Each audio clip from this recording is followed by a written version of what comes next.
نحمدہ ونصلی علی رسولہ الکریم واما بعد فاعوذ باللہ من الشیطان الرجیم بسم اللہ الرحمن الرحیم فاتبعونی یحببکم اللہ صدق اللہ العظیم ان اللہ وملائکتہ یصلون علی النبی یا ایھا الذین آمنوا صلوا علیہ وسلموا تسلیما الصلاۃ والسلام علیک یا سیدی یا رسول اللہ وعلی آلک واصحابک یا حبیب اللہ۔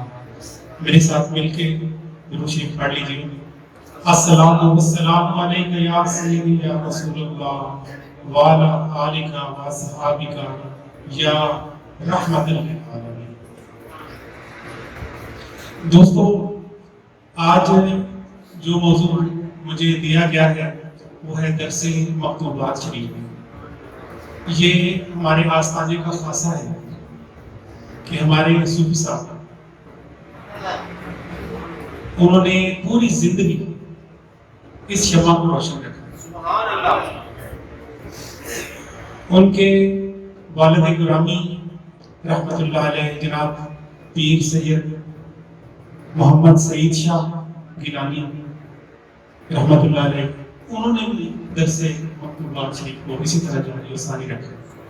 اور یہ ایسے نہیں ہے، یہ پیچھے آپ چلتے جائیں، حضرت خواجہ شاہ محمد، حضرت خواجہ نور محمد رحمت اللہ علیہ، حضرت خواجہ محمد عیسیٰ، ان کے آگے بزرگ، سب یہ سلسلہ یہ درس چلتا آیا ہے۔ میں نے جو آپ کے سامنے آیت شریف کا حصہ تلاوت کیا ہے، فَاتَّبِعُونِی یُحْبِبْکُمُ اللہ، اس کا ترجمہ ہے کہ حضور علیہ السلام کے بارے میں اللہ رب العزت نے قرآن مجید میں یہ ارشاد فرمایا کہ میری اتباع کرو۔ حضور علیہ السلام نے فرمایا کہ میری اتباع کرو تو اللہ تم سے محبت کرے گا۔ اس آیت کے اندر نا پوری نقش بندیت، مجددیت، چراغیت پوشیدہ ہے کہ حضور علیہ السلام کی پیروی کرو تو اللہ تم سے محبت کرے گا، اور جس سے اللہ محبت کرے گا یہ کل دنیا کی نعمت، آخرت کی نعمتیں اس کے لیے۔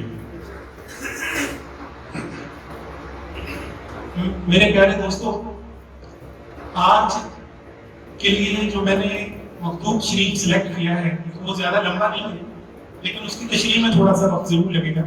لیکن میں آپ سے گزارش کروں گا کہ آپ نے اپنی پوری توجہ میرے ساتھ رکھنی ہے، کیونکہ آپ اپنے بڑے قیمتی وقت میں سے وقت نکال اور کرایہ بھی خرچ کر کے اس پاک اور بابرکت اور نورانی محفل میں شریک ہوئے ہیں، اور مجھے یقین ہے کہ اللہ رب العزت آپ کی، میری، حضرت صاحب کی سرپرستی کو اور ہماری کوشش کو اللہ رب العزت ضرور قبولیت کرے۔ تمنا ہے کہ کچھ ایسا کام کر جائیں، تمنا ہے کہ کچھ ایسا کام کر جائیں کہ اگر کچھ ہو سکے تو خدمت اسلام کر جائیں۔ یہ ہم سب کی دلی خواہش ہے، اسی کے لیے ہم یہاں پہ اکٹھے ہوئے ہیں۔ تو میرے پیارے دوستو، سلسلہ عالیہ نقشبندیہ میں جب شمولیت اختیار کی جاتی ہے نا، تو سب سے پہلا کام کیا کیا جاتا ہے کہ توبہ کی جاتی ہے۔ جو ہمارا مرشد ہوتے ہیں، جو آپ کے مرشد ہیں، وہ آپ سے کہتے ہیں کہ آج سے پہلے جو کیا اس سے توبہ کر لو اور آگے کی زندگی اپنی صحیح کر لو۔ پھر وہ اپنے مرشد سے ایک ایسی محبت پیدا ہوتی ہے کہ بندے کا دل ہی نہیں کرتا وہ برے کام کرنے کو، ایسا اس کا دل چاٹ ہوتا ہے۔ تو یہ جو ہمارا سلسلہ ہے، اس میں شمولیت توبہ سے شروع ہوتی ہے۔ تمام سلسلے طریقے جو ہیں، چاہے وہ سلسلہ قادریہ ہو، سلسلہ چشتیہ ہو، سلسلہ سہروردیہ ہو، سب میں توبہ سے ہوتی ہے۔ اچھا، توبہ کے بعد انسان کے اوپر کون سی ذمہ داری آتی ہے کہ آپ کو اس توبہ کے اوپر قائم رہے۔ اگر وہ توبہ ٹوٹ جائے تو پھر دوبارہ توبہ کر لیں، اپنے مرشد کے ہاتھ پہ دوبارہ کر لیں۔ اور اپنی پوری صلاحیت کے ساتھ خدمت دین میں لگ جائے. خدمت دین کہاں سے شروع ہوتی ہے؟ کہ سب سے پہلے اپنے علم میں اضافہ کرنا. اکثر میں نے اپنے دوستوں کو پیر بھائیوں کو یہ کہتے سنا ہے کہ ہم نے تو اسلام ہی اس وقت قبول کیا جب حضرت صاحب سے بیعت کی، کیونکہ اس کے بعد اپنے بندے کو علم سے آشنائی شروع ہو جائے. تو پہلا کام توبہ، دوسرا کام اپنی پوری صلاحیت کے ساتھ علم حاصل کرنا اور اس پہ عمل میں مصروف ہو جانا، اور تیسرا اس کے اندر جو بڑا عظیم کانسیپٹ ہے، یہ ہمارے پیارے حضور علیہ السلام کی سنت ہے کہ کوئی فرد ایسا نہیں ہے جو قیمتی نہ ہو. اگر ایک بندہ کالج یونیورسٹی کا پڑھا ہے تو وہ بھی قیمتی ہے. اگر ایک بندے نے آج تک اسکول کا مول نہیں دیکھا تو ہمارے حضرت صاحب کی نظر میں وہ بھی بڑا قیمتی ہے. آپ نے دیکھا ہوگا کہ یہ ایسا عملی طور پہ ہوتا ہے اور ہوا ہے. صوفی صاحب کی محبت کی بھی ایسی مثالیں دی جاتی ہیں. اچھا، یہ جو بات ہے کہ ہر فرد قیمتی ہے، چاہے وہ ایک چھوٹا سا ورکر ہو یا کسی کمپنی کا بہت بڑا آفیسر ہو. یہ انسان کے اندر پھر کام کرنے کا جذبہ پیدا کرتی ہے. یہ ہے ہمارے سلسلے کی اصل جان. یہ ہے وہ روح جس کی وجہ سے آج حضرت مجدد الفسانی رضی اللہ عنہ کو 400 سال ہو گئے کہ ان کے مکتوبات شریف آج بھی زندہ ہیں، اور ان کی وجہ سے لوگ بڑی شدت اور جذبے کے ساتھ کام کر رہے ہیں، دین کی خدمت کے لیے کام کر رہے ہیں. طریقت نقشبندیہ کا پیغام کیا ہے؟ سبنا توڑ ربنا جوڑ. سبنا توڑ، میرے ساتھ بولے ذرا، سبنا توڑ ربنا جوڑ. سبنا توڑ ربنا جوڑ. اس کا مطلب یہ نہیں ہے کہ آپ نے دنیا کے کام اور کاروبار چھوڑ دیں. اس کا مطلب یہ ہے کہ آپ نے دنیا کے سارے کام کرنے ہیں. جو انجینئر ہے وہ اپنا انجینئر کا کام کرے گا، جو راج ہے وہ اپنا راج کا کام کرے گا، جو کلرک ہے وہ اپنا کلرک کا کام کرے گا. لیکن اس کا دل جو ہے نا وہ رب کے ساتھ وہ اس کے کام کے اندر حرام نہیں آئے گا، وہ اپنے کام کے اندر کھوٹ نہیں آنے دے گا. کام کو اتنا ہی کرے گا بلکہ شاید اس سے بھی زیادہ کرے جتنے دوسرے لوگ کرتے ہیں.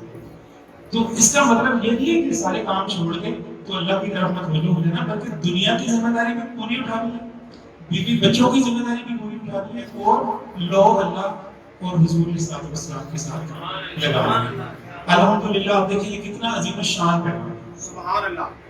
ابھی میں آپ کے سامنے مکتوب شریف پڑھوں گا، اس کے اندر 4 باتوں کی تلقین کی گئی. میں چاہتا ہوں کہ آپ میری بات کو اچھی طرح سمجھ لیں. اس میں یہ تلقین کی گئی ہے کہ جو بھی اللہ اور حضور علیہ السلام کے راستے میں آگے بڑھنا چاہتا ہے اس کو 4 کام کرنے ہوتے ہیں. یہ آپ یاد رکھیں. پہلا کام ہے عقائد کی تصحیح، جو کل حافظ بلال مدنی صاحب نے بڑی محنت سے آپ کے سامنے پیش کیا. اس سے پہلے شبیر صاحب نے جو قادیانی عقائد کا رد کیا. کل جو ہے وہ حافظ بلال صاحب نے شیعہ علی اور روافظ کے عقائد کا رد کیا.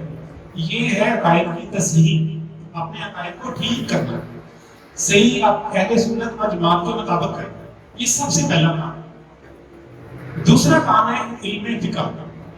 علم فقہ میں کیا آتا ہے؟ حلال اور حرام کی تمیز، طہارت کی تمیز، اور فرض اور سنت کیا ہے اس کے بارے میں جاننا، اس کی ادائیگی میں کس کس بات کا خیال رکھا جاتا ہے اس کے بارے میں جاننا. ٹھیک ہے، یہ دوسرا پوائنٹ ہے. پہلا ہے عقائد کی تصحیح، دوسرا ہے فقہ کا علم. جب تک یہ دونوں چیزیں آپ نہیں حاصل کریں تب تک آپ کے اعمال جو ہیں ان کا آپ کو بہت زیادہ فائدہ نہیں ہوگا، ان کا ہمیں بہت زیادہ فائدہ نہیں ہوگا. کیونکہ عقیدے میں اگر خرابی ہوئی تو اعمال سب ناکام. اگر فقہ کا علم نہیں ہے تو تب بھی اس کے اندر کمی بیشی رہ جائے گی. تو تیسرا کام کیا ہے کہ شریعت کے مطابق جو علم آپ نے حاصل کیا ہے اس کے مطابق عمل ہو. اور چوتھا کام شروع ہوتا ہے جس کے لیے ہم حضرت صاحب کے ارد گرد اکٹھے ہوتے ہیں، جس کو ہم مراقبہ شریف کہتے ہیں، ذکر کہتے ہیں، جس کی وجہ سے ہماری روح کی پرورش شروع ہوتی ہے. آپ میں سے بہت سے دوست ہوں گے جنہوں نے حضرت صاحب سے ملاقات کے بعد روح کے کنسیپٹ کو سنا ہوگا کہ ہمارا جسم جو ہے یہ صرف ایک گوشت کا لوتھڑا یا گوشت کا حصہ نہیں ہے، اس کے اندر ایک روح بھی ہے. تو جس طرح ہم اپنے جسم کو غذا کراتے ہیں، بالکل اسی طرح اپنے روح کی بھی پرورش کرنی پڑتی ہے. اور اس کی پرورش کے لیے جو غذا ہے، روح کی غذا، وہ ذکر الہی، وہ مراقبہ ہے. شریعت پہ عمل جو ہے یہ بھی ذکر الہی ہے. قرآن کریم کی تلاوت جو ہے وہ بھی ذکر الہی ہے. مراقبہ شریف جو ہے وہ بھی ذکر ہے. ٹھیک ہے. تو یہ بات میں نے اس لیے سمجھانے کی کوشش کی ہے کہ ہم جب مکتوب شریف پڑھیں تو آپ کو یہ بالکل آسان ہو جائے گا اس کو سمجھ.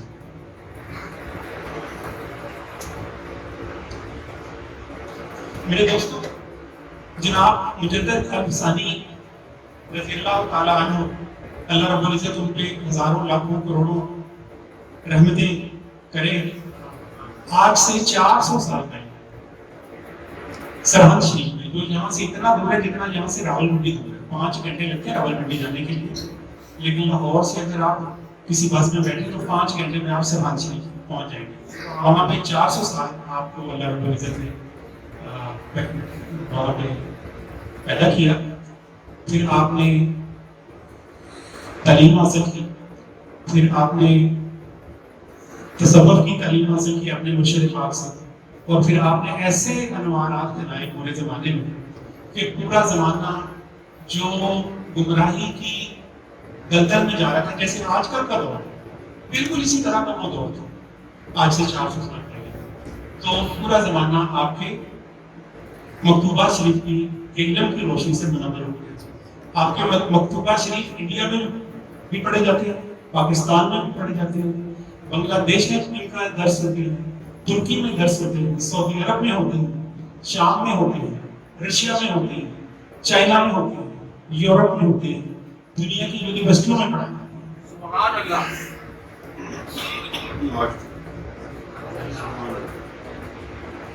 دوستو، حضرت مجدد الفسانی رضی اللہ عنہ کے پاس کوئی بھی اگر تشریف لاتا تھا تو اس سے جب راہ و رسم بڑھتی تھی، آج کل کے دور کی طرح اس کا ٹیلی فون تو نہیں تھے، تو پھر آپ اس سے خط و کتابت کے ذریعے رابطہ رکھتے. ان خطوط کے اندر اسلام کی اشاعت کی جاتی تھی. یہ ایک حکیم عبد الوہاب صاحب ہیں، یہ خط ان کی طرف لکھا گیا ہے. یہ صاحب آپ کے پاس 2 دفعہ تشریف لائے، لیکن دونوں دفعہ کوئی بات نہیں ہو سکتی. ذرا جلدی میں تھے، اٹھ کے چلے گئے. تو آپ نے ان کو خط لکھا کہ آپ ہمارے ہاں 2 مرتبہ تشریف لائے اور جلدی ہی واپس چلے گئے. اتنی فرصت نہ ملی کہ صحبت کے حقوق ادا کیے. صحبت ملاقات کا مقصود فائدہ پہنچانا یا فائدہ حاصل کرنا ہوتا ہے، اور چونکہ ملاقات ان دونوں حالتوں سے خالی رہی، اس لیے یہ ملاقات کسی شمار میں ہی نہیں. اہل اللہ کے گروہ کے پاس جب انسان آئے تو اول اپنے دل اور دماغ کو خالی کر کے تاکہ بھرا ہوا واپس جائے. اہل اللہ کے پاس اپنی غربت اور محتاجی کا اظہار کرے تاکہ وہ اس پر شفقت اور ہمدردی کرے اور فیض رسانی کا راستہ کھل جائے. بھرے پیٹ کے ساتھ آنا اور بھرے پیٹ کے ساتھ ہی چلے جانا کوئی مزے کی بات نہیں. پرشکلی ایک مرض کے علاوہ کچھ نہیں کہ ہر وقت اپنا شکم کو بھرے رکھنا یا اپنے دماغ کو بھرے رکھنا، سمجھنا کہ مجھے ہر چیز آتی ہے، یہ کوئی مرض کے علاوہ کچھ نہیں. اور لاپرواہی سوائے سرکشی کے اور کچھ نہیں.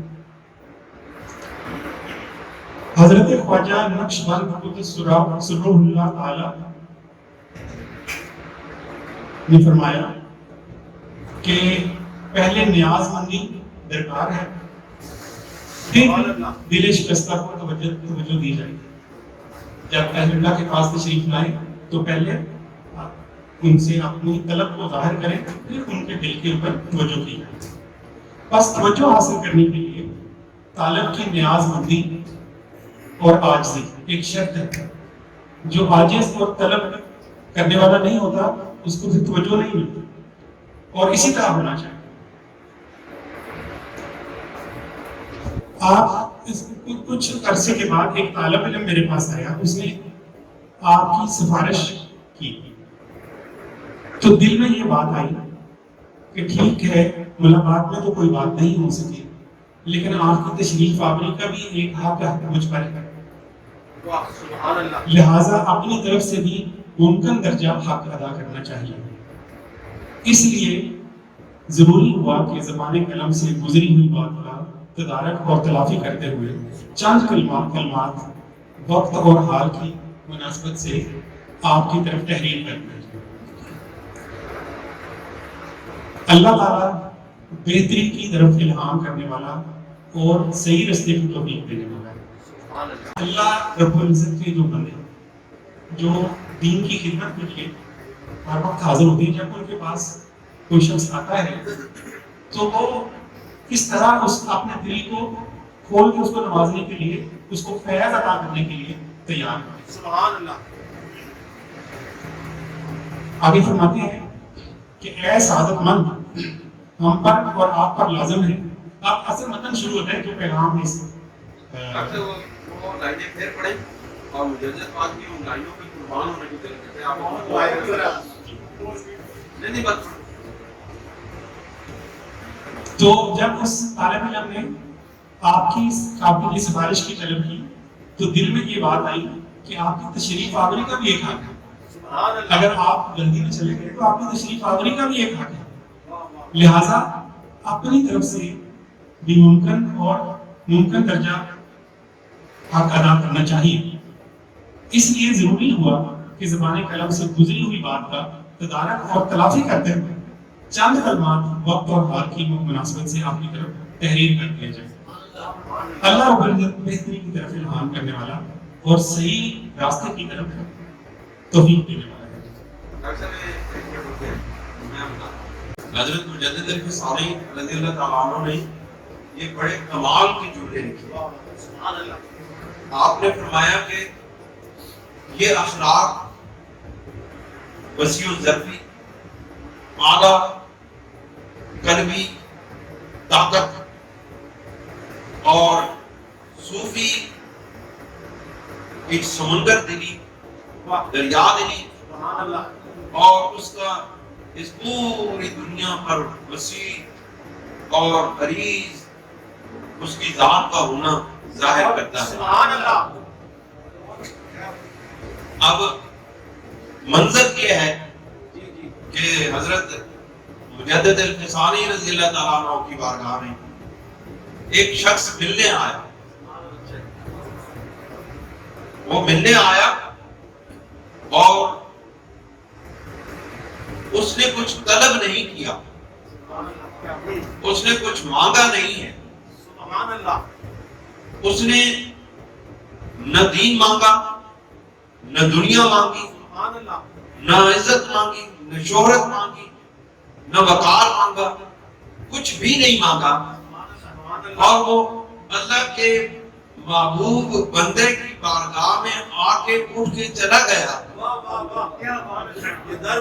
اب اعلیٰ ظرفی صوفی کی یہ ہے کہ انہوں نے کہا کہ تو آ کے بیٹھ کے چلا گیا ہے, ہم ہمارے پاس آ کے بیٹھ جانے والا خالی ہاتھ نہیں جاتا ہے. یا یہ کہو کہ ہمارے پاس آنے والوں کو ہم خالی ہاتھ لوٹایا نہیں کرتے. ہم دامن بھر کے بھیجتے ہیں, ہم خزانے لٹا کے بھیجتے ہیں. تو آیا ہے ہمارے پاس تو ہم تو نے کچھ نہیں مانگا تو نہ مانگ, تو کچھ طلب لے کر نہیں آیا تو نہ آ. اب یہ تیرا کام نہیں ہے, تو ہمارے پاس آ گیا ہے, اب تجھ کو نوازنا, تجھ کو سب کچھ ادا کرنا یہ اب ہماری ذمہ داری ہے. یہ اخلاق عالیہ ہے تصوف اور روحانیت والے لوگوں کے. جب صوفی ہوتا ہے وہ اس کائنات میں سب کے ساتھ محبت کرتا ہے اور وہ سب کو اپنی رحمتوں سے نوازتا ہے، اپنی روحانیت سے نوازتا ہے اور ان کو رب کے ساتھ جوڑ دیتا ہے، سب سے توڑ دیتا ہے، رب سے جوڑ دیتا ہے۔ میں بقیہ مفہوم بھی آپ کے سامنے پیش کرتا ہوں۔ مجھے یقین ہے کہ آپ پوری توجہ سے سنیں گے اور اس سے پورا فائدہ حاصل کرنے کی کوشش کریں گے، کیونکہ جیسے مجدد پاک نے فرمایا کہ جو ملاقات ہے وہ فائدہ دینے کے لیے ہوتی ہے یا فائدہ لینے کے لیے ہوتی ہے۔ تو اب یہ ہے کہ یہاں سے انشاءاللہ حاصل کر کے اے سعادت مند، ہم پر اور آپ پر لازم ہے کہ کتاب و سنت کے مطابق سب سے پہلے اپنے عقائد کی تصحیح کریں۔ جو میں نے 4 باتیں آپ کو بتائی تھی وہ آپ ان کا بیان شروع ہو۔ جس طریقہ پر علماء اہل حق شکر اللہ تعالیٰ سائلوں نے کتاب و سنت کو سمجھا ہے اور اس سے مطلب اخذ کیا ہے، کیونکہ ہمارا اور آپ کا سمجھنا ان بزرگوں کی فہم اور رائے کے موافق نہیں ہے۔ یعنی عقیدہ کیا رکھنا ہے کہ جس طرح ہمارے بڑے بزرگوں نے عقیدہ سمجھا ہے آپ نے اس طرح سمجھنا ہے، کیونکہ ہمارا اور آپ کا سمجھنا وہ ان کی طرح نہیں ہے۔ وہ میں آگے بیان کروں گا کہ کیوں ہے یہ بات، کیوں ہے، کیونکہ ہمارا اور آپ کا سمجھنا ان بزرگواروں کی فہم اور رائے کے موافق نہیں، تو وہ حدود اور اعتبار سے ساکت ہے، کیونکہ ہر بدعتی اور گمراہ بھی اپنے باطل احکام کو کتاب و سنت کی طرف کے مطابق سمجھتا ہے، بلکہ وہ کہتا ہے میں نے کتاب سے پڑھ کے آپ کو بیان کیا اور ان کو وہیں سے اخذ کرتا ہے، حالانکہ ان کا گمان حق کے متعلق کسی بھی قسم کا فائدہ نہیں دیتا، یعنی وہ سمجھتے ہیں کہ ہم صحیح بات کر رہے ہیں لیکن ان کو کوئی فائدہ نہیں ہوتا۔ دوسرا جو کام ہے جو حضرت مجدد حسانی نے ان صاحب کو حکیم عبد الوہاب صاحب کو لکھ کے بھیجا، اور آپ دیکھیں کہ یہ رہنے والی نسلوں تک یہ محفوظ ہو گیا، یعنی یہ خط اب صدیوں سے چھپ رہا ہے اور یہ ایسے چھپتا ہے کہ دوسرا جو حکم بتایا، دوسرے احکام شریعہ حلال و حرام فرض اور واجب کا علم حاصل کرنا، تیسرے کہ اس علم کے مطابق اپنے عمل کو ڈالنا، چوتھے تزکیہ اور تزکیہ جو کہ خاص صوفیاء کرام قدس اللہ تعالیٰ اسرار و ہم کے ساتھ مخصوص ہے، لہذا جب تک اپنے عقائد کو درست نہ کریں احکام شریعہ کا علم کچھ فائدہ نہیں دیتا، اور جب تک یہ دونوں چیزیں مکمل نہ ہو جائیں عمل نفع نہیں دیتا، اور جب تک یہ تینوں مکمل نہ ہو جائیں تصفیہ اور تزکیہ فائدہ نہیں دیتا۔ یعنی اس کا مطلب ہے کہ اگر آپ نے اپنی روح کی پرورش کرنی ہے تو آپ کو پھر اپنے عقائد بھی درست کرنے ہوں گے، فقہ کا علم بھی حاصل کرنا لازمی ہوگا اور اس کے مطابق اپنے علم کو ڈالنا ضروری ہوگا۔ آج ہمارے بھائی جناب فوجی منور صاحب نے اپنے صاحب سے پوچھا کہ جناب اگر ایک بندہ پوری نمازیں نہیں پڑھتا، 3 پڑھ لیتا ہے 4 پڑھ لیتا ہے، تو اس کو کیا مراقبے کا فائدہ ہوگا، کیا اس کو تزکیہ حاصل ہوگا؟ حضرت صاحب نے فرمایا کہ جب تک شریعت کے احکام کے اوپر عمل مکمل نہیں ہوتا تب تک روح کی پرورش نہیں شروع ہوتی۔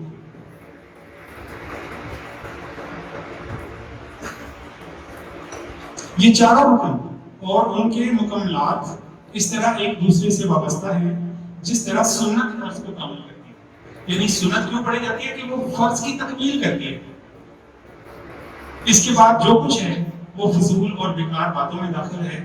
اصل چیز یہ 4 باتیں ہیں۔ انسان کے حسن اسلام کی علامت یہ ہے کہ وہ لا یعنی باتوں اور بیکار باتوں کو چھوڑ کر با مقصد اور مفید باتوں اور کاموں میں مشغول ہو جائے، یعنی جب وہ بیعت کر لے، بیعت توبہ کر لے، توبہ کرنے کے بعد اسے چاہیے کہ لا یعنی باتوں کو چھوڑے اور با مقصد کاموں کے اندر مصروف ہو جائے، جو کہ حضرت مجدد ثانی نے اس مکتوب میں بیان کر دیا۔ سلامتی ہو اس پر جس نے حضرت محمد مصطفیٰ علیہ وآلہ علیہ الصلاۃ والتحیات کی ہدایت کی پیروی کی اور ان کی مطابق اپنے اوپر لازم ہے۔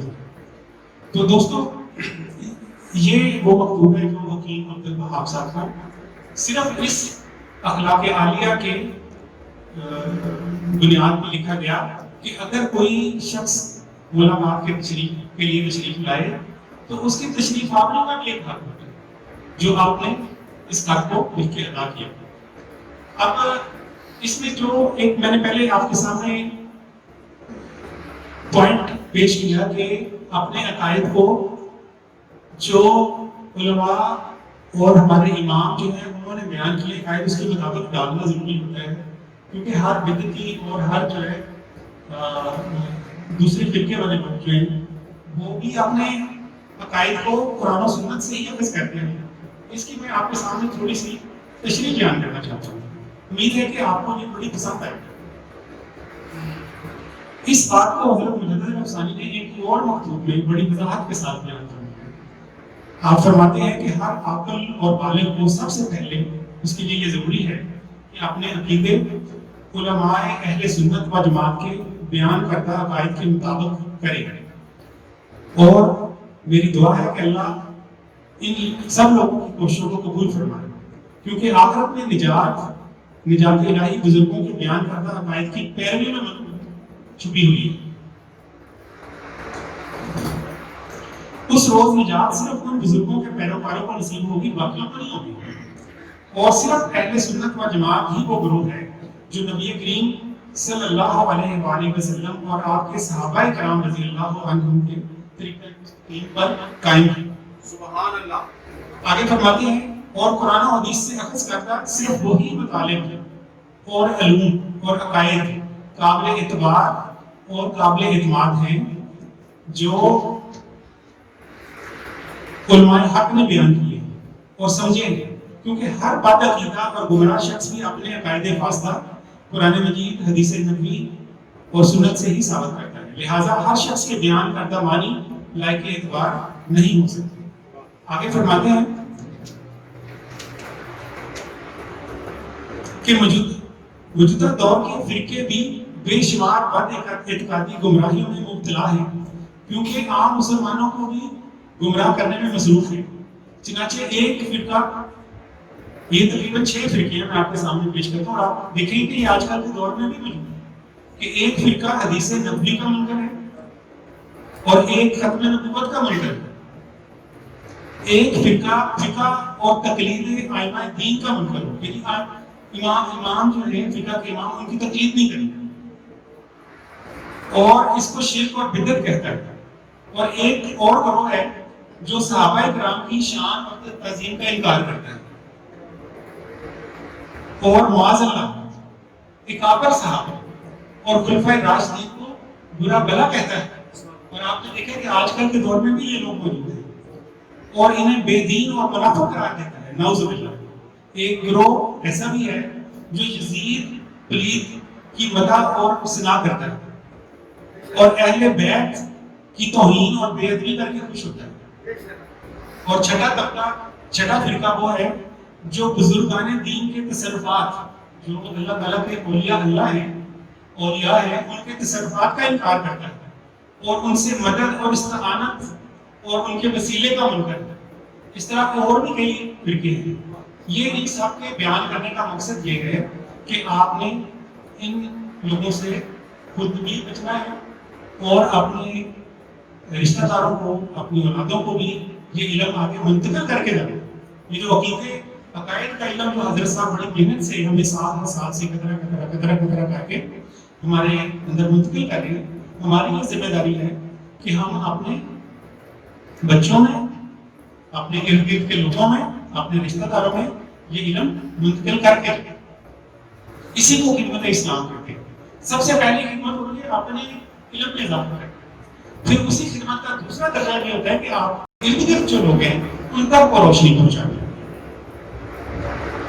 تو آج کی جو مکتوب کا یہ درس ہے اس کو یہیں پہ اختتام کرتے ہیں، اور میں یہ دعا کرتا ہوں کہ اس مکتوب شریف کو بیان کرنے میں اگر کوئی کمی کوتاہی رہ گئی ہو تو اللہ رب العزت سے یہ دعا ہے کہ وہ اس کو معاف فرمائے، اور اگر آپ دوستوں میں کوئی بھائی جو ہے وہ سوال ان کے ذہن میں ہو وہ سوال کرنا چاہیے، موسٹ ویلکم، بات کریں تو اس کو بات کریں گے۔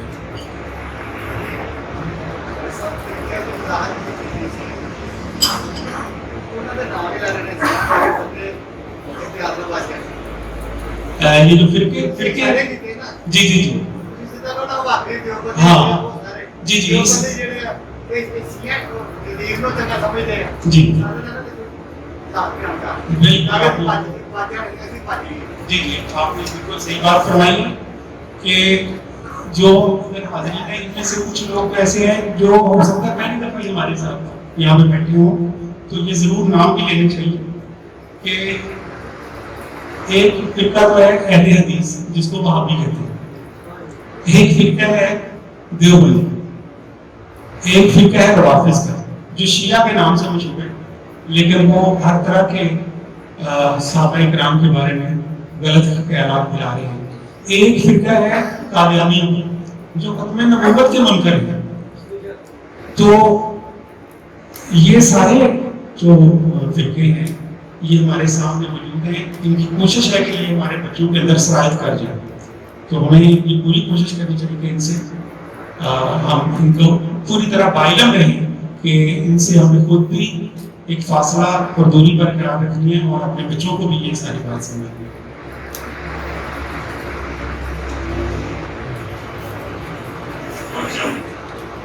جی یہ جو آپ نے کہا ہے یہ جو غیرملکیت ہے جی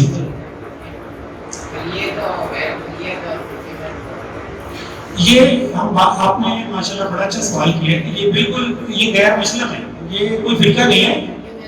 جی جی جی جی جی بالکل آپ کی بالکل بات صحیح ہے۔ تو اس کا جواب یہ ہے کہ ابھی ہم نے جو کہ ایک ایسے گروہ کا بھی ذکر کیا تھا جو ختم نبوت کا منکر ہے، اور یہ قادیانی جو کہ اس کے منکر ہیں، اس لیے ان کا ذکر کرنا ضروری ہے، ادروائز یہ تو کلیئر ہے، یہ بات بالکل ٹھیک ہے۔ لیکن اب اس کو ہم یہ نہیں کر سکتے کہ اس کا نام ہی نہ لیں، ہم نے اپنے تمام دوستوں کو اور اپنے بچوں اور نوجوانوں کو اس سے آگاہ کرنا ہمارا فرض بنتا ہے۔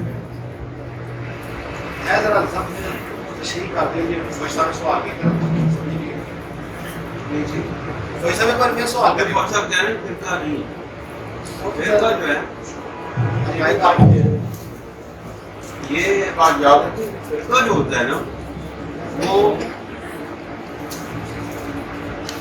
اصول کے اندر رہتے ہوئے، یعنی دین کے جو بنیادی اصول ہیں ان کو تسلیم کرتے ہوئے، جب فروعات کے اندر یعنی وہ عقائد جن کا تعلق دین کے اصولوں سے نہیں ہے بلکہ فروعات سے ہے، ان کے اندر اختلاف رائے رکھنے والے لوگوں کو فرقہ کہتے ہیں، جبکہ اصول دین سے اختلاف کرنے والا اسلام سے خارج ہو جاتا ہے، بلکہ کسی بھی اصول دین میں سے کسی بھی ایک اصل کا انکار کرنے والا اسلام سے خارج ہو جاتا ہے۔ مثلا اللہ رب العزت کی توحید یہ اصل ہے، اللہ تعالیٰ کی وحدانیت اصل ہے، اس سے انکار کرنے والا کافر ہو جاتا ہے، اسلام سے خارج ہو جاتا ہے۔ حضور نبی کریم صلی اللہ علیہ وسلم کی نبوت اصل ہے، انبیاء علیہ السلام کی نبوت اصل ہے، اور ختم نبوت کا عقیدہ اصل ہے، اس سے انکار کرنے والا شخص کافر ہو جاتا ہے۔ سمجھے؟ نماز اصول دین میں سے ہے، نماز کا انکار کرنے والا کافر ہو جاتا ہے۔ فرشتوں پر ایمان لانا اصل میں سے ہے، فرشتوں کا انکار کرنے والا کافر ہو جاتا ہے۔ جنت اور دوزخ پر ایمان لانا اصل ہے، اس سے انکار کرنے والا کافر ہو جاتا ہے۔ اللہ حضر قیاس۔ لیکن اگر کوئی شخص نماز کو مانتے ہوئے، 5 وقت کی نماز کو مانتے ہوئے، اگر وہ نماز کا طریقہ الگ کرتا ہے یا کوئی ایسی بات کرتا ہے کہ جو اصل کے منافق تو نہیں لیکن جزء اس کا قرآن و حدیث کی تعلیمات سے ہٹا ہوا ہے، تو ایسے لوگوں کو ہم فرقہ کہتے ہیں۔ لہذا قادیانی جو ہیں یہ چونکہ اصل کا انکار کرتے ہیں، ختم نبوت کا انکار کرتے ہیں، لہذا قادیانی مسلمان نہیں ہے اور نہ وہ مسلمانوں کا فرقہ ہے۔ اب اہل حدیث ایک فرقہ ہے، غیر مقلد ایک فرقہ ہے، یعنی وہ تقلید کو نہیں مانتا۔ اب وہ تقلید کو کس طرح نہیں مانتے؟ وہ تقلید شخصی کا انکار کرتے ہیں، لیکن تقلید قرآن کا، تقلید حدیث کا، حضور نبی کریم صلی اللہ علیہ وسلم کی سنت کا اور رسول اللہ صلی اللہ علیہ وسلم کی شریعت کا انکار، کی تقلید کا انکار نہیں کرتے۔ لہذا چونکہ وہ اصل کا انکار نہیں کرتے، لہذا ہم ان کو کوئی شخص بھی ایسے مسلمان کو اسلام سے خارج نہیں قرار دے سکتا ہے۔ ہاں وہ ایک فرقہ ضرور ہے، یعنی انہوں نے اصول میں اختلاف نہیں کیا، فروعات میں اختلاف کیا۔ ہم شخصی تقلید کے قائل ہیں، حضرت امام اعظم شخصیت ہے، حضرت امام شافعی شخصیت ہے، امام مالک شخصیت ہے۔ ہم شخصیتوں کی تقلید کے قائل ہیں اور وہ کسی نبی کریم صلی اللہ علیہ وسلم کے علاوہ کسی شخصیت کی تقلید کے قائل نہیں ہیں۔ ان میں اور ہم میں یہ فرق ہے۔ لہذا فرقے اور اصل سے اختلاف کرنے والے جو لوگ ہیں ان میں آپ کو فرق سمجھ آ گیا ہوگا۔ اگر کوئی کمی باقی رہ گئی ہے تو مجھے بتائیں، میں مزید آپ کا شریک رہا ہوں۔ اور کوئی بات اس سے تھوڑا سا ہٹ کے میں جو اسی بات کے متعلق ہی دو باتیں کرنا چاہتا ہوں کہ انہوں نے بات کی کہ نہ جائے، کسی بھی کوئی مرشد کے پاس جاتا ہے تو خالی ہو کے جائے، مگر جو بندے کے اندر جو سوالات ہوتے ہیں وہ اسے بھر جاتا ہے، پھر وہ تلاش کرتا ہے کوئی اس کا جوابات دینے والا ہو، تو وہ سوالات لے کے جائے اور سوالات مرشد کو دے اور جوابات لے کے واپس آئے۔ تو دوسری بات انہوں نے بتائی کہ مصروف ہو جائے، تو مرشد کس لیے ہے؟ مرشد کا کام ہے مصروف کرنا، تو وہ مرشد مصروف کریں گے تو وہ بندہ مصروف ہوگا، ایسے پہلی بات تو مجھے آپ کی سمجھ آئے گی، دوسری سمجھ ہے۔ دوسری بات یہ ہے کہ انہوں نے کہا کہ اللہ کے کام میں بندہ مصروف ہو جائے، تو جب اسے وہ جوابات کا، وہ سوالات کا جواب ملے گا تو وہ پھر سکون میں آ جائے گا، بالکل خالی ہو جائے گا، اور اس کے بعد مرشد کا کام ہے اسے مصروف کرنا۔ مرشد اس کے عرض کرتا ہوں، بات یہ ہے کہ خالی کرنے کا مقصد یہ نہیں ہے کہ آپ ہر چیز کو کی نفی کر کے چلے جائیں۔ مرشد کے پاس خالی ہاتھ یا خالی دل لے کر جانے کا مقصد یہ ہے کہ اس کے اندر سے خواہشات نفسانی نکال کے جاؤ، دنیا کی طلب نکال کے جاؤ، اور صرف اللہ کی طلب لے کر کے جاؤ۔ اس کو کہتے ہیں دل کو خالی کر کے جاؤ۔ اس کا یہ مطلب نہیں آپ سوالات لے کر کے نہیں جاؤ، آپ نے آپ کا سب کچھ آپ کا مرشد ہے، اگر وہ حق ہے، یہ دہلی مرشد نہیں، اگر وہ مرشد کامل ہے، مکمل ہے، تو آپ کے ہر سوال کا جواب اس پر حق ہے۔ آپ کے دین کے متعلق آپ کے دل کو سیٹسفائی کرنا اس پر لازم ہے۔ آپ کے خیالات کو، نظریات کو، عقائد کو اسلام کے ساتھ مطابقت دینے والے ہر سوال کا جواب دینا اس پر لازم ہے۔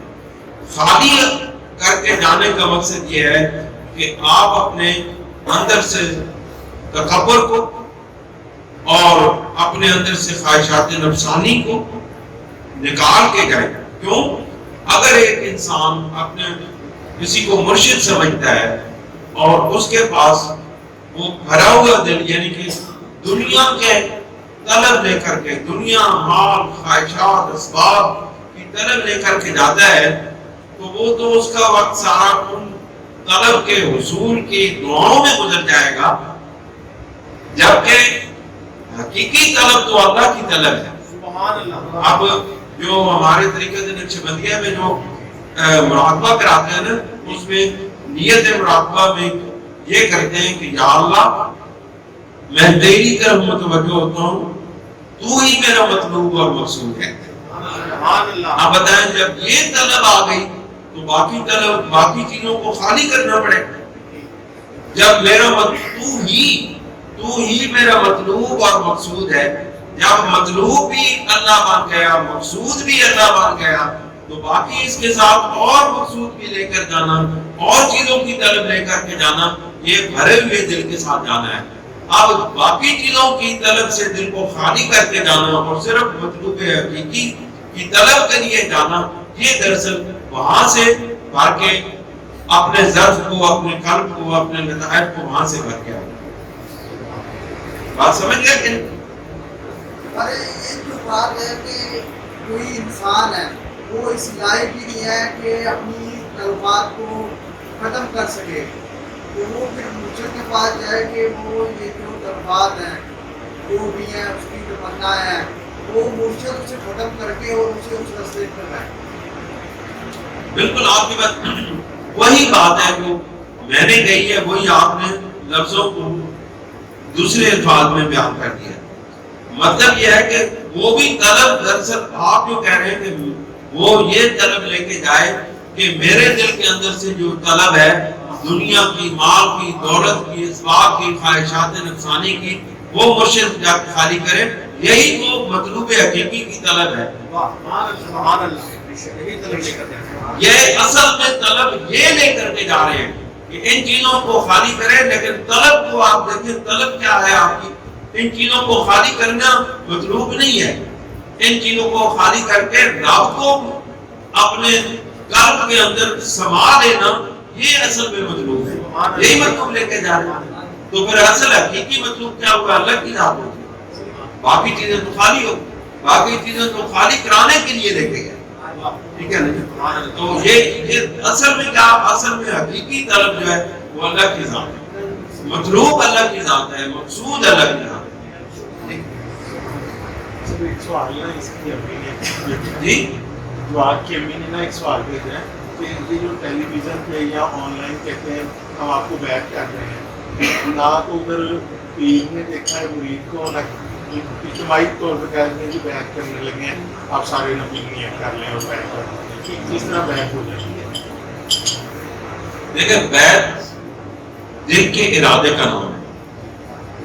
میں نے کسی مرشد کے ساتھ بیعت کا ارادہ کر لیا تو میری بیعت کی ابتدا ہو گئی، لیکن اس بیعت کے کرنے کا طریقہ یا بیعت ہونے کا طریقہ یا بیعت لینے کا طریقہ وہ ہے جو قرآن نے دیا ہے اور جو رسول اللہ صلی اللہ علیہ وسلم نے دیا ہے۔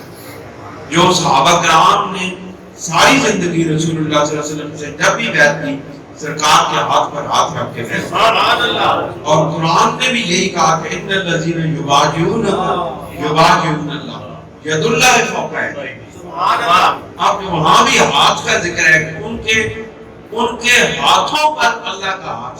سبحان اللہ۔ اور پھر صحابہ کرام ساری زندگی حضور نبی کریم صلی اللہ علیہ وسلم کے صحابہ کرام کا یہی عمل رہا ہے کہ جب بھی کسی نے بیعت کی ہے، سرور دو عالم صلی اللہ علیہ وسلم کے دست مبارک پر بیعت کی ہے، کسی نے خط لکھ کے بیعت نہیں کی، کسی نے پیغام بھیج کے بیعت نہیں کی، کوئی ایک بھی بتائے نہ کہ کسی نے پیغام بھیجو کہ میری بیعت کریں۔ اسلام لے کر آئے، اسلام لانا اور ہے، لیکن بیعت کرنا رسول اللہ صلی اللہ علیہ وسلم کی وہ ہاتھ میں ہاتھ رکھ کے صحابہ نے کیا۔ لہذا پھر اس کے بعد صحابہ کرام کے بعد اولیاء کاملین کی لاکھوں کی تعداد ایسی کہ جنہوں نے اپنے مرشد کے ہاتھ پہ ہاتھ رکھ کے بیعت کیا، اور یہ سنت نبی ہے۔ اب جو سنت نبی کے خلاف کرتا ہے اب اس کو تو ہم کچھ نہیں کہہ سکتے، لیکن اگر آپ کہیں کہ بیعت ہوئی کہ نہیں ہوئی، ہم اس کا بھی انکار نہیں کر سکتے، لیکن اگر بیعت تو دل کے ارادے کا نام ہے، بیعت ہو گئی لیکن طریقہ مصطفیٰ کے خلاف ہو، سنت نبی کے خلاف ہو، ٹھیک ہے نا؟ قاعدے صحیحہ کا ذکر ہوا ہے، اس کے ضمن میں یہ بھی ذکر ہوا ہے کہ جو دوسرے فرقے ہیں وہ بھی قرآن اور حدیث کے مطابق ہی لوگوں کو توجہ کرتے ہیں۔ اس سے جو تمام فرقے ہیں ان میں قاعدے صحیحہ کا کس طرح ثابت ہوگا کہ یہ اصل ہے؟ کیونکہ جو سب قرآن و حدیث سے ہی ثابت کر رہے ہیں تو پھر امام بندہ وہ تو پھنس جائے گا۔ مجدد پاک رحمت اللہ علیہ نے اس لیے فرمایا کہ سارے لوگ قرآن اور حدیث سے ہی دلائل لے کر اپنے عقائد کو ثابت کرتے ہیں، ٹھیک ہے؟ حضرت مجدد الفسانی رضی اللہ تعالیٰ عنہ نے یہ بھی فرمایا کہ سب لوگ قرآن اور حدیث کے مطابق اپنے عقائد کو بیان کرتے ہیں۔ آپ نے فرمایا کہ وہ پہلے اپنے عقائد بناتے ہیں، پھر ان کی تائید کے لیے قرآن اور حدیث کی آیتیں ڈھونڈتے ہیں۔ یہ آپ کا مطلب یہ ہے کہ پہلے اپنے ذہن میں خیال بنایا اور اس کو دل کے اندر پختہ کیا، پھر اس کے لیے کوشش کر کے قرآن و حدیث کی دلائل لے کر آتے ہیں اور قرآن اور حدیث کی تعبیر اور اس کے معنی اپنے خیال کے پیدا کی ہوئی یہ کرتے ہیں۔ آپ دیکھیں نا، قرآن کے معنی وہ ہے جو معنی حضور نبی کریم صلی اللہ علیہ وسلم نے متعین فرمایا، اور جس کا معنی نبی کریم صلی اللہ علیہ وسلم نے قرآن مجید کے کسی حرف کا لفظ کا معنی متعین فرما دیا، قیامت تک اس کے اندر کوئی تبدیلی نہیں کر سکتا۔ اب جہاں پہ مختلف تعبیرات ہوتی ہیں، ان لفظوں کی تعبیرات ہوتی ہیں مختلف جن کا معنی سرور کونین صلی اللہ علیہ وسلم نے متعین نہیں کیا، اور حضور سرور دو عالم صلی اللہ علیہ وسلم کے اقوال مبارک کو اپنی طرف سے معنی پہنا کے اور مختلف دور اذکار یعنی ایسے معنی پہنائے جاتے ہیں جن کا نبی کریم صلی اللہ علیہ وسلم کی سنت اور آپ علیہ السلام کے سب سے زیادہ قریب رہنے والے صحابہ کرام رضوان اللہ تعالی علیہ اجمعین کی بیان کردہ تعبیرات کے بالکل الٹ ہوتا ہے اور بالکل اس کے مطابقت اس سے مطابقت نہیں رکھتا ہے۔ مثلا میں آپ کے سامنے ہی عرض کرتا ہوں، صلاۃ کا معنی مختلف ہے، صلاۃ کے مختلف معنی ہیں۔ صلاۃ کے میں نے دعا کرنا بھی ہے، صلاۃ کے معنی یعنی اللہ کیا کافی سارے اس کے معنی ہیں صلاۃ کے معنی جی رحمت کی مختلف معنی ہے۔ اب صلاۃ کے مطلب اللہ رب العزت نے فرمایا آپ کی صلاۃ، اور اس کے اگر بہت دور تک کوئی معنی کوئی ایسے معنی لے کر آتا ہے جن کا تعین نبی کریم صلی اللہ علیہ وسلم نے نہیں کیا ہے، تو وہ کیا کہتے ہیں؟ وہ کہتے ہیں کہ بس ہم یہ سارے بیٹھے ہیں تو حکیم الصلاۃ میں نے سب مل کے دعا کرو، اب ہم یہاں پہ بیٹھے ہیں، ہم نے سب مل کے دعا کی ہے تو ہماری نماز ہو گئی۔ اب مثلا کہ میں آپ کو نام لے کے بتا دوں، غلام احمد پرویز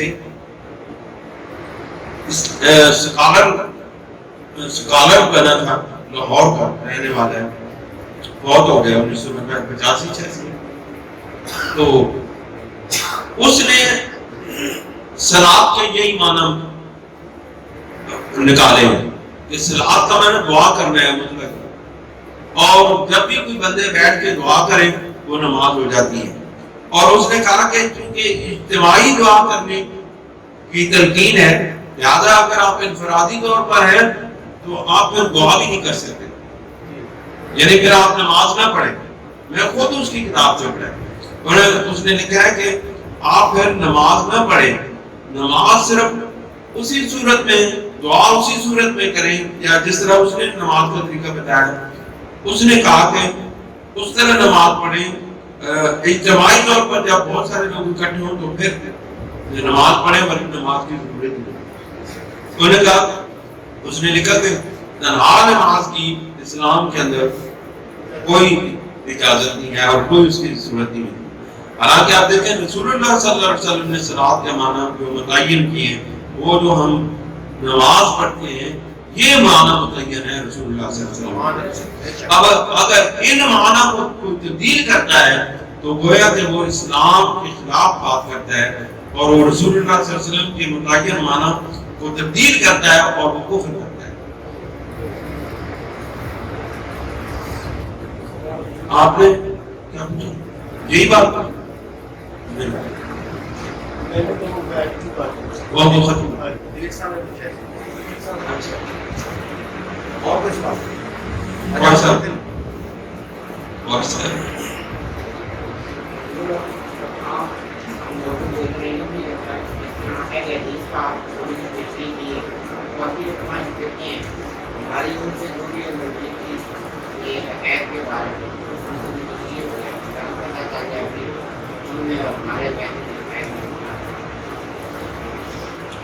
میرے خیال سب کو ہی پتہ ہے ہمارے عقائد. اب جو دیوبندی بندے بے فکر ہے وہ حضرت امام اعظم ابو حنیفہ کے مقلد ہیں اور وہ تقلید شخصی کے بھی قائل ہیں، تقلید کو بھی مانتے ہیں. ان کے اور ہمارے عقائد کے کچھ ایسے عقائد میں فرق ہے کہ وہ جو آداب رسالت کے جو آداب جن کے ہم قائل ہیں ان رسالت کے آداب کے وہ قائل ہیں. لہذا ہمارے اور ان کے درمیان میں یہی فرق ہے. باقی پیری مریدی ہمارے ہاں بھی ہے، ان کے ہاں بھی ہے. ہم بھی تعویذ لکھتے ہیں، وہ بھی تعویذ لکھتے ہیں. ہم بھی نذرانے لیتے ہیں، دیتے ہیں، وہ بھی لیتے اور دیتے ہیں.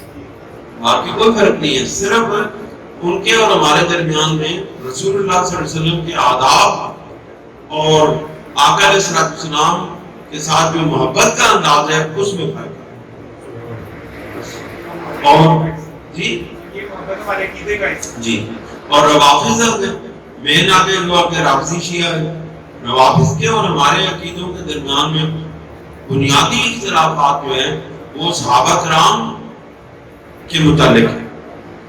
اور وہ جو ہے صحابہ کرام رضوان اللہ تعالیٰ علیہم اجمعین کو نعوذ باللہ من ذالک خارج از اسلام قرار دیتے ہیں، ان کو گالیاں دیتے ہیں، ان کو فاسق و نعوذ باللہ فاسق و فاجر قرار دیتے ہیں. اور ان کی کتاب جلاء العیون میں یہ لکھی ہوئی ہے بات کہ جب سرور دو عالم صلی اللہ علیہ وسلم، یہ بات عجیب لکھی ہوئی ہے کہ جب سرور دو عالم جلاء العیون کی کتاب ہے مولا باقر مجلسی، اس میں اس نے لکھا ہے کہ جس وقت سرور دو عالم صلی اللہ علیہ وسلم کی وصال ہوا تو اس وقت صرف 4 بندے جو ہے وہ مسلمان رہ گئے، باقی سب منافق ہو گئے، نعوذ باللہ من ذالک کافر ہو گئے. کون کون سے؟ حضرت مقداد، حضرت سلمان فارسی، حضرت ابو ذر غفاری اور حضرت عمار ابن یاسر. اب حیرت کی بات یہ ہے کہ اس نے اس کتاب میں حضرت علی کرم اللہ وجہ الدین کا بھی نام دیا.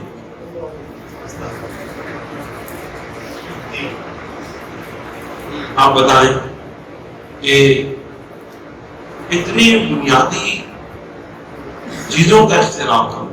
آپ دیکھیں صحابہ کرام کا اختلاف کرنا کوئی صحابہ کرام کو نعوذ باللہ من ذالک کافر قرار دینا، منافق قرار دینا، گمراہ قرار دینا کوئی معمولی بات نہیں ہے.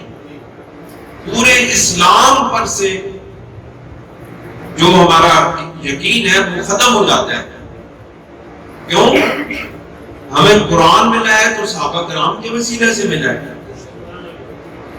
اگر صحابہ کرام قرآن مجید کو اکٹھا نہ کرتے اور دفتین میں اس کو لکھتے نہ، اس کو ایک جگہ جمع نہ کرتے، لکھا ہوا تو حضور صلی اللہ علیہ وسلم کے دور میں تھا، موجود تھا، اس کو جمع نہ کرتے اور قرآن مجید ہم تک پھر کبھی بھی نہ پہنچا تو وہ اسلام کے اندر جاتا ہے۔ اب دوسری بات، حضور سرور دو عالم صلی اللہ علیہ وسلم کی جو تعلیمات ہیں، جو آپ کی سنت ہے، جو آپ کی حدیث پاک ہے، وہ ساری کی ساری ہمیں رسول اللہ صلی اللہ علیہ وسلم کے صحابہ سے ملی۔ نماز ادا کرنے کا طریقہ ہمیں صحابہ کرام کے وسیلے سے آگے ہونے لگا، زکوٰۃ ادا کرنے کا، روزہ رکھنے کا، حج کرنے کے جتنے بھی گویا کہ عبادات ہیں، معاملات ہیں، وہ سارے کے سارے ہمیں صحابہ کرام کے ذریعے سے ملے۔ اگر یہ ذریعہ ختم کر دیا جائے تو اسلام کی بنیاد ختم ہو جائے۔ لہذا جو شخص بھی صحابہ کرام رضوان اللہ تعالیٰ علیہم اجمعین کی بیعت بھی کرتا ہے، اور دوسری بات یہ بالواسطہ طور پر حضور سرور دو عالم صلی اللہ علیہ وسلم پر الزام عائد ہوتا ہے کہ نبی کریم صلی اللہ علیہ وسلم کے نعوذ باللہ من ذالک صحبت کی تاثیر اتنی کمزور تھی کہ وہ اپنے قریب ترین لوگوں کے اندر بھی اسلام حقیقی طور پر جذب نہ کرا سکے۔ نعوذ باللہ من ذالک، نعوذ باللہ من ذالک۔ اور حضور سرور دو عالم صلی اللہ علیہ وسلم کی تعلیمات، نعوذ باللہ من ذالک، اگر کوئی بندہ صحابہ کرام کو گمراہ کہتا ہے، کافر کہتا ہے، نعوذ باللہ من ذالک، تو وہ کیا ہے؟ وہ بالواسطہ طور پہ الزام حضور سرور دو عالم صلی اللہ علیہ وسلم پر عائد ہوتا ہے کہ آپ کے اتنے قریب ترین رہنے والے لوگ نعوذ باللہ من ذالک اسلام سے پھرے ہوئے تھے اور اسلام سے ہٹے ہوئے تھے، اور حضور صلی اللہ علیہ وسلم کو پتہ ہی نہیں تھا کہ میرے پاس بیٹھنے والے لوگ اسلام والے نہیں۔ یہ در حقیقت توہین صحابہ کی نہیں کوئی کرتا، یہ در حقیقت توہین کرتا ہے حضور پر نور سید دو عالم صلی اللہ علیہ وسلم کی۔ دیکھو دادا علی اجمیری نے سینکڑوں لوگوں کو اسلام میں داخل کیا، معین الدین چشتی رحمۃ اللہ علیہ نے ہزاروں لوگوں کو اسلام سب، اور اس کے علاوہ کتنے اولیاء کاملین ہیں جن کے پاس بیٹھنے والے خالی ہاتھ نہیں گئے۔ اور حضور سرور دو عالم صلی اللہ علیہ وسلم کی حدیث ہے کہ اللہ تعالیٰ کے بندے ایسے ہوتے ہیں، وہ جو اہل ذکر ہیں، ان کی رپورٹ جب اللہ رب العزت کے پاس جاتی ہے اور فرشتے کہتے ہیں کہ یار اللہ تعالیٰ فرماتا ہے کہ میں نے ان سب کی بخشش فرما دی، تم گوار ہیں۔ تو فرشتے کہتے ہیں کہ یا اللہ ان میں سے کیسا بندہ آ کے بیٹھ گیا تھا جو کسی دنیا کے کام کے لیے آیا تھا، وہ تیرے ذکر کے لیے نہیں آیا۔ تو اللہ رب العزت ان کو جواب دیتے ہیں کہ ہم قوم لا یشقی جلیسہم، کہ یہ وہ اہل اللہ کا گروہ ہے جن کے پاس بیٹھنے والا بدبخت نہیں رہتا ہے۔ سبحان اللہ۔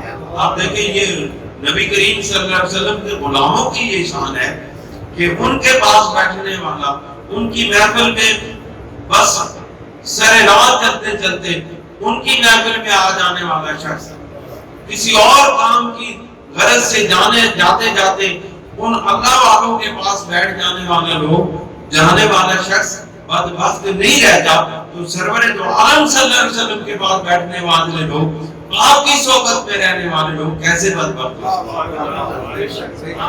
لہذا یہ صحابہ کرام رضوان اللہ تعالیٰ علیہم اجمعین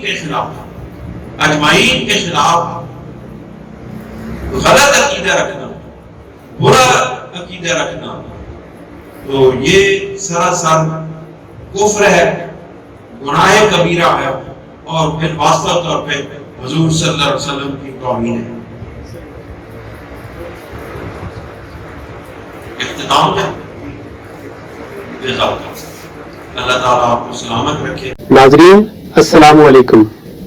چراہی سادات یوٹیوب چینل سلسلہ نقشبندیہ مجددیہ کی مشہور درگاہ چورا شریف کا مستند چینل ہے۔ اس چینل کے ذریعے عشق الہی و عشق رسول اور عقائد اہل سنت و جماعت کی آبیانی کے لیے خطابات اور مختلف ویڈیوز آپ کی خدمت میں پیش کی جاتی ہیں۔ امید ہے کہ آپ اسلام کی صحیح تشریح اور عقائد حقہ کی اشاعت میں ہمارے معاون بنیں گے۔